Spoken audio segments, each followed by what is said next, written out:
everybody, it's Safi and Marco, Dish Out on the Movies. Today we are reviewing Ghost Story, and it is based on a book. And I read it a million years ago, and I even bought it to read it.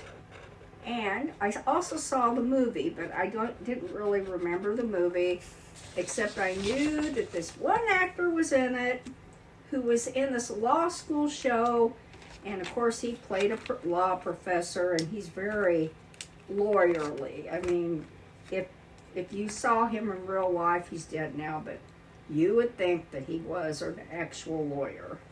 He made a great lawyer and a great law professor. Anyway, I was the one who picked this movie out. Yeah. I've never heard of this movie, but then I found out about it in October of last year, and I thought it seemed like a good movie to watch, just in terms of I was looking for good horror movies to watch in October, and I thought, ooh, that sounds really good. There's this Chowder Society, and the poster's all dark and black and scary looking. But then I thought, no, this movie deserves a review. And see, Safi picked Ghost Week, so I said, well, how about this movie? And so she revealed that she saw it. Well, Safi, did you read the book first, or did you watch the movie first? Because I think God, that's really hard to remember. Because when you watch the movie, I read the book. You have a lot of questions, and it makes you say, maybe I should read the book so that I can see, the actual writer, what he actually meant for this story, what to happen, because there's so many unanswered questions and things that you have to put together yourself. It's kind of irritating. Yeah, it's not a very good movie. Sorry. No. The book is a lot better, and I remember enjoying reading the book, and this was a long time ago. This is before, well, they did have books on tape, like a cassette tape or something you put in your car, but this is an actual book that I owned, and I physically read it. I like turning the pages. Was it a page turner? It was a page. I remember liking it. But and when I saw the movie, it was like a few years later. So I don't think I was excited about the movie then. But I wasn't critically watching movies back then. But that doesn't matter. I didn't like it that much. But they did pick a really good cast of actors. Too bad I can't remember all their names, but I mean they're very famous. And Fred Astaire actually is the main. I think he probably has the biggest part. Yeah, I like all the actors. Well, except for two of them. We'll talk about these certain ones, but they're kind of like side characters that, their characters don't really make sense at all. But I really like the main guy, because he was actually in Nightmare on Elm Street 3, and so I wasn't really as much of a fan of him in that movie, but now that I've seen him in this and that, I kind of like him more. So that was kind of fun, because this movie has a lot of nightmare stuff, has a lot of dream sequences and stuff like that, and it made me think this is almost kind of like a Nightmare on Elm Street type of movie a little bit. All the talk of dreams and nightmares and things.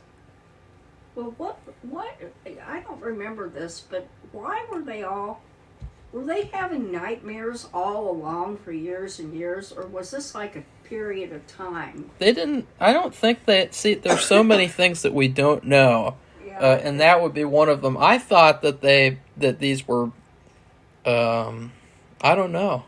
Like it's an anniversary, because Marco mentioned that they were they have these old men, and there's 4, right? And Fred Astaire is one of them, and they call themselves the Chowder Society, which Marco gave me a lot of grief.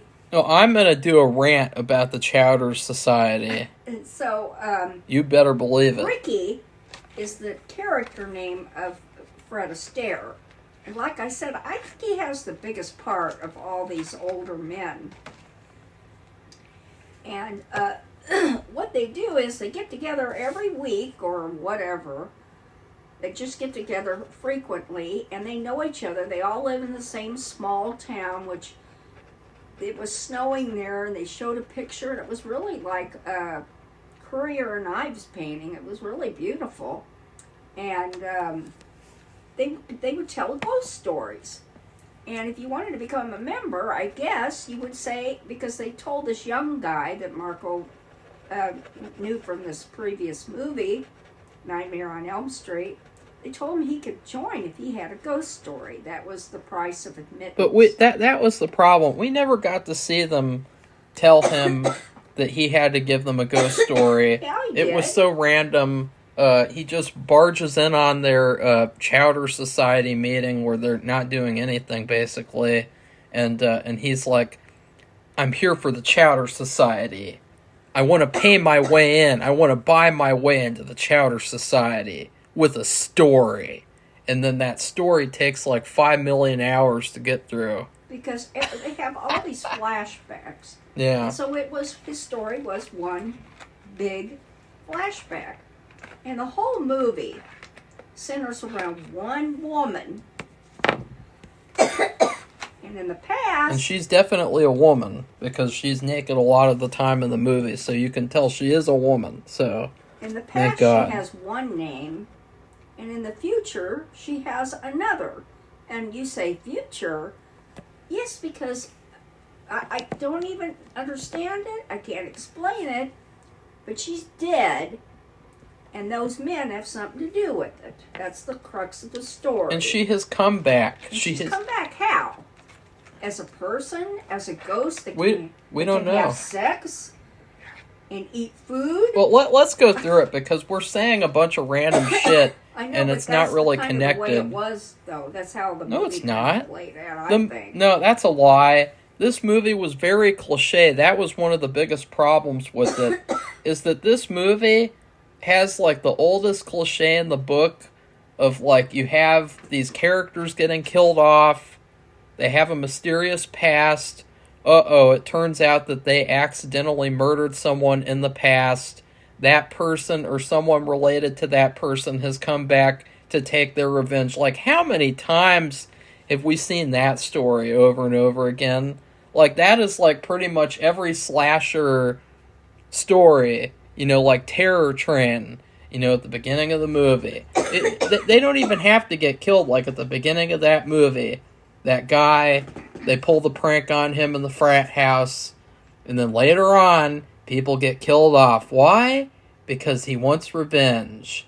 And then you think about, what was that other one? Well, there's that one for Thanksgiving. I Know What You Did Last Summer, Thanksgiving. This story has been done to death. But this was a long time ago, before Thanksgiving and all that. It's really funny that like they were doing this even back in the early 80s. Like, I wonder, like, what was the first movie in the history to do this really cliche plot where you have some people getting killed off?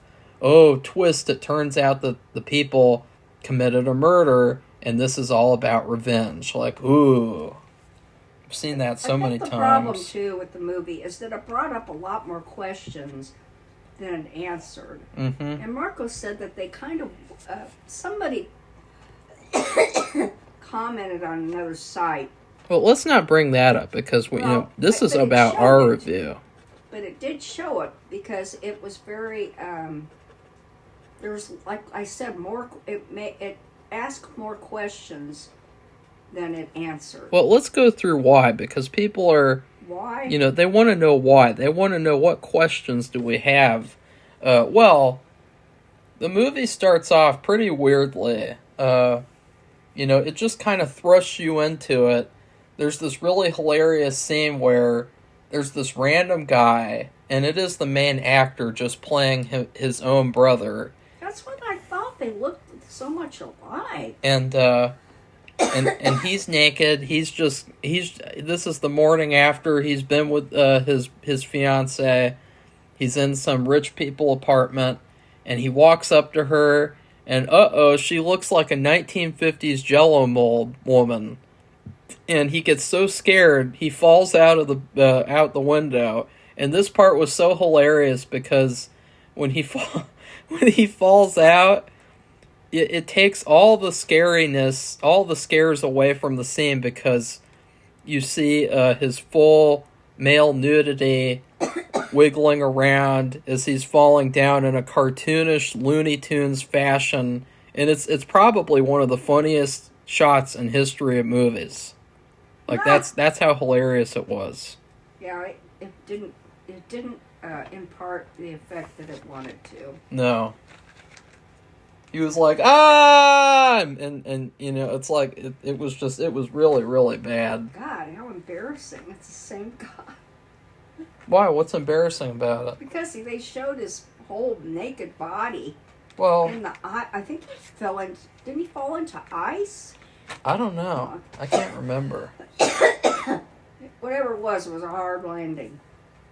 Oh, Safi, that was a disgusting. Okay, okay, no. Oh, okay. I'm gonna have to take over from here. And what are you talking about? So then, his brother, who's not as successful as him, meets up with the father. And see, I thought that maybe the whole movie would be the father and son in this haunted house, working stuff out together. Like, that's what I thought. No. But no, then that dad, he thinks he sees her when he looks over this bridge, and then he jumps off the bridge, and, you know, they kind of do this repetitive thing. There's lots of scenes of old men. And he fell into the ice. I already said that. Well, no, but the what? old man does. That's what I said. He fell over the bridge. That's what I said. Well, I think I got that mixed up with the younger guy, thinking it was ice that he fell into, too. Yeah. Well, there's lots of scenes in this movie that are pretty hilarious where the old men, they're having nightmares, and they're like, there's no pulse! There's no pulse! There's no pulse! And they just say that over and over again. It reminded me of the Ghost of Mr. Chicken, where they're like, they think that repeating a line over and over again is effective. Is like gonna make it more effective. No. It's like, what if Jack Nicholson in The Shining, what if instead of saying here's Johnny, he said here's Johnny, here's Johnny, here's Johnny, here's Johnny. Would never have had the same effect. That would have sucked. In fact, I don't think that's a very iconic line too, and that's always brought up like in comedy skits, and they might say somebody else here, so and so, but you know what it's referring to. I guess I will say though, that is going to kind of look bad that I said that, because in the same movie, Danny, he says red rum over and over again, but right? Nobody knows what that is, and I think when he says it, you're like, what is he talking about? What does that mean? And so it's kind of like a mystery.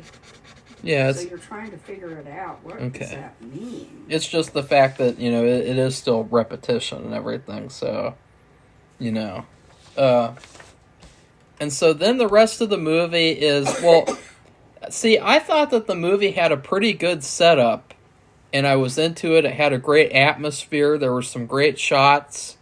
But then they not only introduced these two new characters who really sucked. They were the worst part of the movie. And they didn't do anything for it at all. First, the dad goes to the haunted house before he dies. And he sees that there's this thug there and this little boy. And little girl. I thought it was a boy. I thought it was a girl. Well, I think it was a boy, because they said it was a boy. I didn't hear that. It looked like a girl to me. Well, maybe it's a trans boy. Maybe it's just a boy with long hair, and I don't know. That's kind of a problem, because that always makes him look like a girl. But these characters were just really random, and, you thought, like, oh, is this haunted house going to be full of evil spirits and things? Like, no, these are just the only other villains, and they threaten him, and then they disappear, And this part of the movie really pissed me off because, as I said, it had a great setup. And so the son, I think he was just at the Chowder Society house or something, and the thug broke in there, and he came up there, and he basically said, like, you're in for a lot of shit. You know, we're going to show you some things. They're going to be really, really scary. And guess what happens? They never show him anything. There's no... Like, I thought it was setting up like a haunted house type deal where, you know, they were going to show him stuff and put him through the ringer. Oh, no. No, nothing. Most of the second half of the movie is just these fuckers sitting around telling stories. And they die off one by one. Yeah, like, I'm sorry, but there is some sort of a creature. I don't know, like, what she is, because, like, she looks like a Jell-O mold woman, and she's killing them off one by one. And instead of trying to resolve that issue, they're sitting around telling stories. That is the stupidest thing ever. Well, and the thing is, too, like I said, these men were involved in something. But we don't find out what it's about until, God, almost the end of the movie. Yeah. And so, and it all has to do with this woman who was the same woman as the younger boy. Now, today, he starts having a relationship with this woman. Well, it's her. So I don't get that, because is she a ghost and she can... I mean, how do you eat and do all these things if you're a ghost? Yeah, like, that was the sad part, too, for me, because I thought she had great chemistry with the main actor when they had their romance. And I didn't think she would do anything to him either, when Yeah. we find out who she is. And so he goes through his whole backstory, which doesn't make any sense, you know? Like Safi was saying, like, how are they having sex? Like, how is he having sex with a ghost? And they're having a full affair. Yeah. And he's at work, and she's like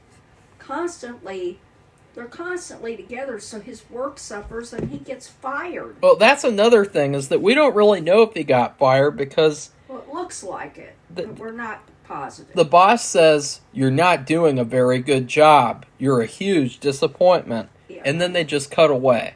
Yeah. And it's like, did he get fired? I don't know. I don't know. So I really went ahead of myself, because we did not really know that for sure. Yeah. It sounded like it, but he didn't say the words. Yeah. And that's the thing, that was kind of like the whole movie. It was like they go up to a certain point and then they'd stop. Yeah. And go somewhere else. And we find out that those men, and it's kind of like it's been done before, they're responsible for that woman's death. But that's not the entire clue or the entire story. They put her in this is a long time ago. This was like... Well, let's go through why she's dead. Like, first off, they meet this woman. They all are attracted to her because she's pretty. And she lives there. And It's a small town. They all want to get at her. They're very, very, like, gross, because, like, I don't know, they just seem... Childish. Yeah, they seem very childish, you know, and, she falls in love with this main guy who's got a pencil mustache, and, first off, they have this scene where, the other guys leave him alone with her in the middle of, like, a forest or something, and, he just isn't interested, so he joins the guys, and, you know, she's sitting there like, what the fuck is going on here?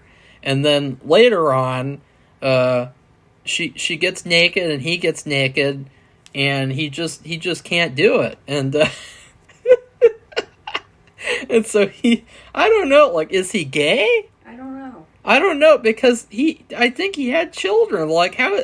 Like, because, like, what is the deal here with, like, why he was not able to be with her? There's no reason that is given here. And so you're just like, is he gay? And that's when she's alive. Yeah. She's a living, breathing human being. She's not a ghost. And this is a long time ago. I don't know. It seemed like it was in the early 1900s. Maybe. Yeah. I don't know. Maybe the 20s. Maybe it's in the 20s. Early 20s or something.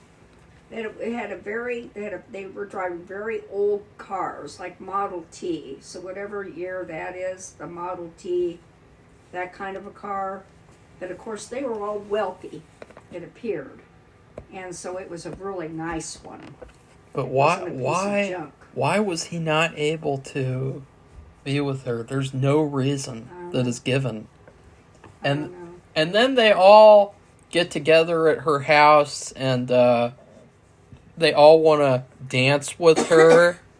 And then she starts playing this game where, you know, she's not even very likable, like, in her flashback. Like, usually when you have this innocent person who gets killed, they're really, really likable, and you think, oh my god, this innocent person was killed. But in this case, you're just like, whatever. She was kind of like she was like a throwaway, like a... The thing is, though, so they get all... She starts getting, I don't know what you want to call it. Flirty? Real extra flirty. Like, she's really not being flirtatious. She's teasing them. She's teasing all of them. I thought it was going to turn into, like, a something inappropriate, like where she's being with all of them or something. It was really, really weird. And then somebody, or both, or many of them, they pushed her. No, it was the pencil mustache guy. Oh, he did, okay. Because he was getting mad that she was going to reveal that he couldn't do it with her for some unknown reason. And it's that cliche. It's that movie cliche that I talked about before, too, where, you know, you have a person and you just push them and they magically die by getting bumped in the head. And they had a marble fireplace, and she fell against that, and so they think she's dead. Yeah. And I say that because she wasn't. Because if they did, and they're so dumb, they couldn't feel for a pulse. I mean, even if she was knocked out, she'd still have a pulse. Oh, wait, is that why they said no pulse in their nightmares? Is because they thought she had no pulse or something? Well, they wanted to believe that because it fit their little narrative of what happened. No pulse! No pulse! And then, and we literally just saw this in American Horror Story 1984, too. You realize that, right? The exact same thing happened with that black guy and that Asian guy. He just accidentally fell, hit his head. The black guy thought he was dead. He put him in the car and pushed him off the cliff or whatever. Then it turns out, oh no, the guy's actually still alive. Oh no! The same thing happens in this movie. And that was weird, and I didn't like that. I thought that was stupid. So what do they do? Now this has happened in a lot of stuff. Well, some of them stand there saying she's dead, even though she's not, which is really, really weird. They put her in the old-fashioned car, which is not opened up. It's like a box. You know, it's all closed up. And they close the door, and they push it into the pond. Yeah. And then they said, the one guy's crying, he's upset. Don't ask me which one. Maybe it was supposed to be Fred Astaire. Yeah, they were all interchangeable. I didn't know any of their names. I knew that they called themselves the Chowder Society, which we haven't even talked about yet. But then they see her face.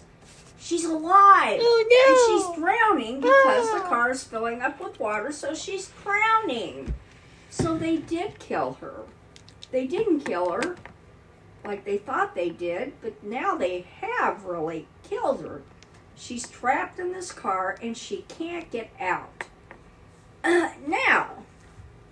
Ever since then, now this is the part that really pisses me off. Ever since then, these guys have been meeting up once a year or something, and they call themselves the Chowder Society for no fucking reason at all, by the way. Like, I thought there's gotta be some part in this movie where they eat some chowder.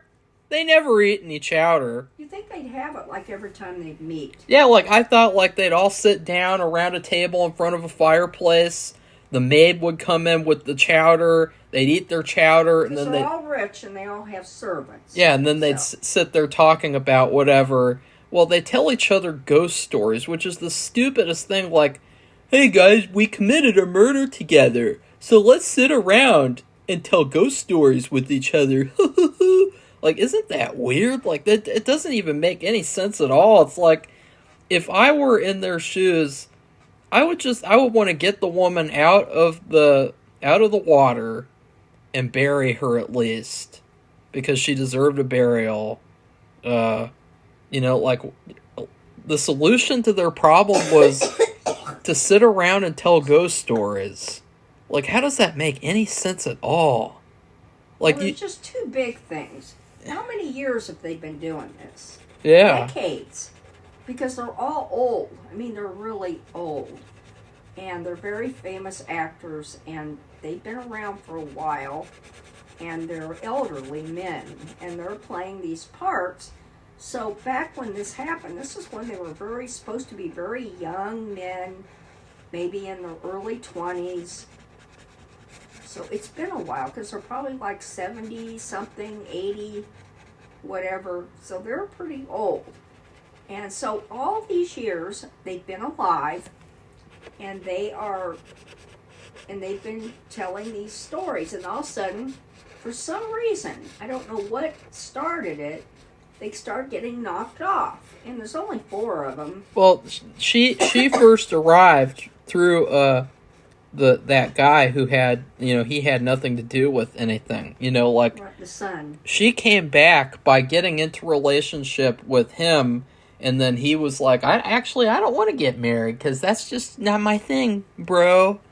And, which that was kind of weird. That was kind of unresolved. Like, there was the whole conflict set up with them was that he didn't want to get married to her, and she was really hurt by that, and you kind of felt bad for her with that because, and that's another weird thing too, is that they had their whole romance, and like they're having sex with each other somehow. I guess he's just having sex with a Jello mold, and then they have this weird scene where they're eating, like, I couldn't tell what it was, because it looked like it could be a milkshake, but it was so thick that it looked like plastic. So I was like, what is this? Is this like yogurt or something? And they're feeding each other their flavors of yogurt, and yeah, that was really weird. Like, a ghost is eating yogurt. Like, that's another thing. Like, what is going on with that? Like, the ghost is having sex and eating yogurt. And doing a job. She was like a secretary. She had a job. How does that all happen? Those 3 things. How did she do a resume? Like, who gave her recommendation and stuff? Like, it doesn't make any sense at all. No. That's why, like I said when I talked about Phantom of the Auditorium for Goosebumps, how did that kid, the ghost of that kid, how did he enroll into the school? He would have had to have performed some kind of heist, some kind of detective work to figure out how to get his way into the school. And it's the same thing here, where it's like, how did this woman figure out how to get this job and everything? Doesn't make any sense. No. So you have these open-ended questions, which are pretty significant, I think. And you have the 2 guys that are in the haunted house that, they have no relation to the story. They're just there to cause trouble. And, Safi. So, what happens? Well, they all start getting knocked off, but they're having terrible dreams. It's like Nightmare on Elm Street. And the young man's what character you see at the end, his brother gets killed. Their father gets killed. We already talked about that. And then how many are left? Let's see. There's 4 old men. And so that's one that's been killed. And so 2 more get killed. Well, the weird part is that, this movie, at first I was kind of liking it, but then it got really, really boring. Yeah, because boring. They just told these stories. We were able to tell those stories within like 5 minutes. They spent like 40 minutes telling this exposition. It was such a slog. I was like, I want this movie to end right now. And then finally, after they told those stories, all of a sudden, they're like, oh yeah, actually, let's go solve the problem now. Like, just like randomly, like, oh yeah, I guess, the movie's almost over, so let's go actually solve the problem that we could have, like, tried to do this whole movie. Right, Safi? Yeah, so it's Ricky and it's Sears. He's the actor who played in this law school movie, which I can't think, because it was not movie, TV show. It wasn't on very long. And the young guy, who is the old man who died at the bridge, he jumped over into the ice, was his dad. So he's the one who had the affair with the girl. So they all go to this house, her house, when she was back in the olden days. Let's end it now. That's what they were like in another movie cliche, like, let's end everything now. Dun, dun, dun. So the young guy, he leads the way, and he goes up the stairs, and somehow he breaks his leg very severely. Yeah. They have to splint it up, and he can't walk. And then, and so Sears leaves to get help. Well, of course, he sees her standing in the road, the ghost of her, and it's snowing, and there's a snowplow, and he has to avoid hitting the snowplow, and goes off, and he gets killed. He goes off the road and has a car wreck, and there's no, these are old cars, and not as old as the one that was pushed into the pond, but, whatever year it was. They're maybe they're collector's cars or something. Anyway, there's no seatbelt or anything. He dies. So, who's left? Ricky and that younger man. And so Ricky, what does Ricky do? He's just driving along, and then the thief pops up, and he's like, oh, and the thief is like, she promised us eternal life. We are going to get it. Ah! And then Ricky stabs him in the stomach, and he's like, oh no. And Ricky had brought a knife with him, and I was thinking when he got the knife, what's he think he's gonna do? Stab the ghost? Yeah. He ain't gonna do nothing. It's over. And but he did stab the man, and he was alive. Yeah, that was confusing. I was like, I thought they were ghosts too, or something. I mean, it was so confusing. So not yet, I guess. She promised eternal life if they did something, and they didn't do what they said they were gonna do. Well, that's because they suck. So what does Ricky do? He goes to the cops, and we don't see what he tells them, right? Yeah, we do not get to see that interaction. Not the whole thing, just that he's with them, and they go to the pond. And this is the very clinker. They pull the car out, a car that's like maybe 30, 40, 50 years old, and it's in perfect shape. Yeah. And when he opens the door, the body comes out. Well, back in the house with that young guy, the ghost of the woman was bothering him, and she said, I can give you eternal life, I'm going to get you. And she's getting closer and closer. He's actually getting wet. She has dripping water. And when Ricky opened the door to the car, and her body fell out, her whole body, not bones, from decades and decades of being in water. And the car was in impeccable shape. Yeah, she's like a Jell-O mold, and then the Jell-O falls apart. Yeah, and so the ghost disappears. Yeah. And the guy in the house is, he's got to go to the hospital, but at least he's not being haunted anymore. And see, that's funny, because I thought from the very beginning of this movie, I thought, why don't they just get her out of the water? Like, that seems like it could be the solution to this problem. And what do you know? I was right. Like, it was so predictable in that way. So you have this, it was pretty simple story, but they just kind of like, it's kind of like blowing up a balloon. They kept blowing up parts, or a balloon animal, blowing up parts of the balloon animal to inflate the story to make it, I don't know, to drag it out. Yeah. Well, they could have had more to the story. I mean, it didn't have to be, because I thought it was going to be like a haunted house movie, and there's going to be lots of scares, but instead it was just... I think it was in the book. Really? That's what I seem to remember. Because Well, I remember just one house. I'm sick of, like, seeing something, and then, like, oh, I have to read the book to see what was actually good. Yeah.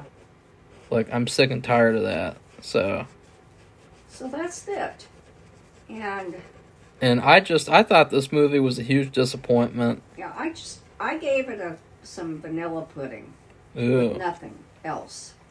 Just a little package of vanilla pudding. Yeah. Because it was very bland. It's not any chowder, that's for sure. Like, what did they eat in this movie? At the beginning of the movie, Probably beef. they have a plate with some kind of meat, mashed potato and gravy, and some steamed vegetables. It looks like something out of a retirement home. And then the flashback, they have the yogurt stuff that I don't even know what it is. And they never have any chowder. Never. And I thought, that's like false advertising. I wanted to see these people eat chowder. And That's not fair. The only reason why I was thinking it was the Chowder Society was because they're in New England. And I'm thinking they're close to... You know, they could eat clam chowder or something. Why don't they, though? I don't know. And that's why they came up with the name. I don't know. So I thought that was the biggest disappointment. What did you give it as far as a food review is concerned? Well, I'm not even going to actually give it a food. I'm going to say that this movie is like when you go to McDonald's and you want to get a shake or a McFlurry, and you see that the ice cream machine is not working. Which is a true story. It happens all the time. It happens all the time. And that is like the experience of watching this movie, in my opinion. We even found out, you know how they're having Shamrock Shakes at McDonald's? We even found out the ice cream machine broke, but one of the employees hit her head on it, broke a piece off or something, and she got a concussion. Yeah, that's pretty hilarious. And they had to go to the hospital. Yeah. So here they are. Everywhere you go, if you go to McDonald's, you see the pictures of the Shamrock Shakes, you know, so you can order one. You can't get any kind of ice cream, not even a Shamrock Shake. Yeah. So that's what this movie reminded me of. It wasn't the worst movie in the world. Like, No. It had some good moments. It had a lot of promise. And I thought Fred Astaire did really good. It's just it took a turn. And you know, the person in the IMDb review, they said the movie was a very simplified version of the book story. So like that's what I mean is that like this movie was very simple to the point of where you thought, there's a lot of things here that don't make sense, and they probably make sense in the book. And the bearded guy I was thinking of is John Houseman. For some reason, I couldn't think of his name. Who's that? The guy with the beard. You talk like this, and you have a very distinguished voice. What's a John Houseman? Houseman. I Houseman. think that's his name. Is he like some sort of a clam guy or a chowder guy or both? I don't know, but he's like, oh God, what's the camera? I mean, because Chowder Society makes no sense. Well, he's dead now, but he would make, if he was doing some of these commentary Why? on some of these sites, I mean, he played a perfect law person. Why? A lawyer, like a professor of law. Why are they called the Chowder Society, I Safi? don't know. Why? I don't know. Why? It's stupid. It's dumb. I guess Like- what you could do is Google it and say, why did those men call themselves the Chowder Society. Like, all they had to do was have it where like, story. when they tell ghost stories to each other, they eat fucking chowder. That's all they had to do. But no, they couldn't do that. And you can't say because they wanted the group to be like a secret, they wanted people to not know what it was about. No, people knew who they were. Because, like, people knew about this group, apparently. They knew that these old farts get together and tell ghost stories for no reason at all. Even after you hear the backstory, you're like, why did they have this chowder society? It makes no sense at all. Why did they choose to talk ghost stories? Why ghost stories? Why ghost stories? And why did they call it the Chowder Society? Like, it makes no sense. Like, it would be like, instead of Safi and Marco dish out on movies, what if we called our channel the Buckeye Society? Like, that'd be fucking retarded. Yeah, because we live in Ohio. The Buckeye State. Like, because Safi was trying to say, it's because they're in New England. So, like, okay, let's call ourselves the Buckeye Society. It makes no sense. They either eat chowder or they don't. You know something else that could have been a good reason that they could have done and they didn't do it? They could have had it where they were having dinner with the woman before they killed her, and what was she serving? Chowder. So, like, the reason that their group started, so they call themselves the Chowder Society because that's what they were eating the night they killed her. Like, that would have made sense. Oh, no. Can't do that. We got to talk about how this...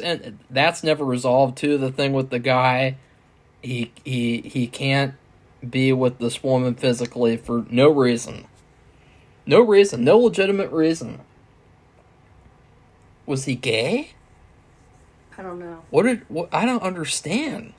I'm trying to remember if they were all married, but I don't think they talk about all of them. Well, see, I thought their personal lives. Well, the pencil mustache guy, I think he grew up to be the father of the main two characters, so he had to have gotten married or something, and had children. So, like, why was he not able to with this woman? Like, it makes no sense at all.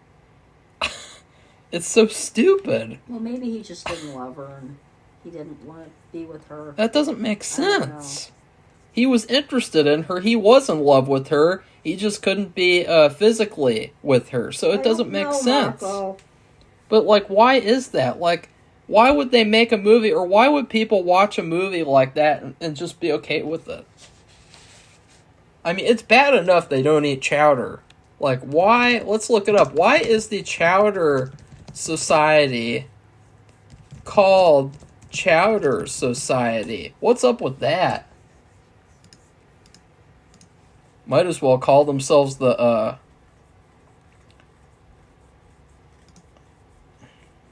Oh, okay. To be clear, I told Marco that after watching several videos this summer, that car would not have been in beautiful, pristine shape. It would have been a bunch of nuts and bolts, and it would have been all rusty. And when they pulled it out, I mean, it looked like it was brand new. Yeah, there's nothing here that tells me why the Chowder Society is called the Chowder Society. And she would have just been a pile of bones. Yeah, well, that was Safi's biggest problem with the movie. My biggest problem was they didn't eat chowder. Like, well, it's bad. It's like, why are they called the Chowder Society? Why? Okay, well, I think we've done now. So, things get called things for a reason. You don't just call something something for nothing. Okay, well, I'll Google it and see if I can find an answer. You but won't. Anyway, if you like this video, give it a thumbs up and become one of our subscribers. Why? We welcome your commentary, and maybe you can help Marco answer the question. Why are they called the Chowder Society? They call themselves the Chowder Society. They don't even eat chowder. And they all have servants who could cook it for them, too. They don't have to do it themselves. Yeah. Servants and wives. So, goodbye, everybody. Bye.